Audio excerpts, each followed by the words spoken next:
నన్ను అవమానించిన ఆ అహంభావికి సన్మానం జరగకూడదు.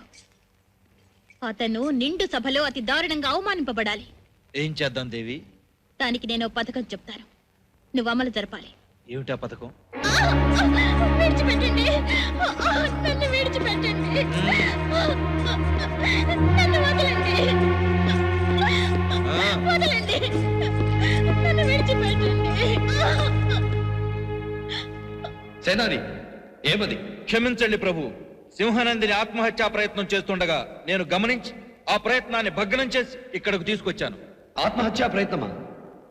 నందిని, ఇది నిజమా? అవును ప్రభు. అంతటి కష్టం ఏమి కలిగినది? నేను మోసగింపబడ్డాను ప్రభు. ఎవరు నేను మోసగించినది?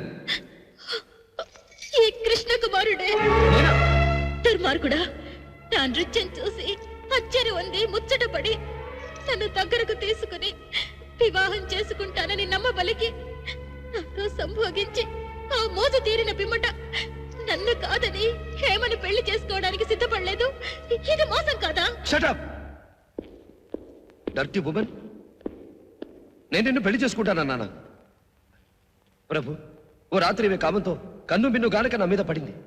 నేను హెచ్చరించి వచ్చేశాను. ఆ కోపంతో నా మీద ఇన్ని అబద్ధాలు కల్పించి చెప్తుంది. నందిని, దైవం మీద ఆన ప్రభు, నేను నిజమే చెప్తున్నాను. ఈ వ్యక్తి నా నృత్యం చూసి మెచ్చుకొని ఆగు. నీ నృత్యాన్ని మెచ్చుకున్నానా? నీకంటే మా హేమ బాగా నాట్యం చేయగలదు. నృత్యంలో నన్ను ఓడించేవారు ఈ పృథ్వీలోనే లేరు. సింహనందరి గారు, మీకు తెలిసిన పృథ్వీ ఈ సభ ఒకటే.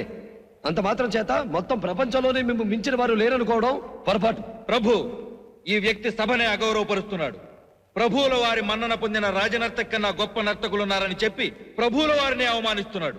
సేనాపతి, ఎందరో మహానుభావులన్నట్లు ఈ యువకుని మాటలలో కూడా సత్యమున్నది కదా? మంత్రివర్య, నాదొక మనవి. ఈ హేమ నాకన్నా బాగా నర్తించగలదని అన్నారుగా. నా నాట్యంతో ఈ హేమను ఓడించగలిగితే ఈ కృష్ణకుమారుడు నా అభియోగాన్ని ఒప్పుకొని నన్ను పెళ్లి చేసుకుంటానని మాటివ్వమనండి. Oh, what nonsense! Dance competition? Okay, నేను రెడీ. నాట్య పోటీ పెట్టమనండి. నిన్ను ఓడించి మళ్ళీ నోరెత్తకుండా చేస్తాను. హేమ, ఏమిటిది? ఈ పందానికి నేను ఒప్పుకుంటున్నాను.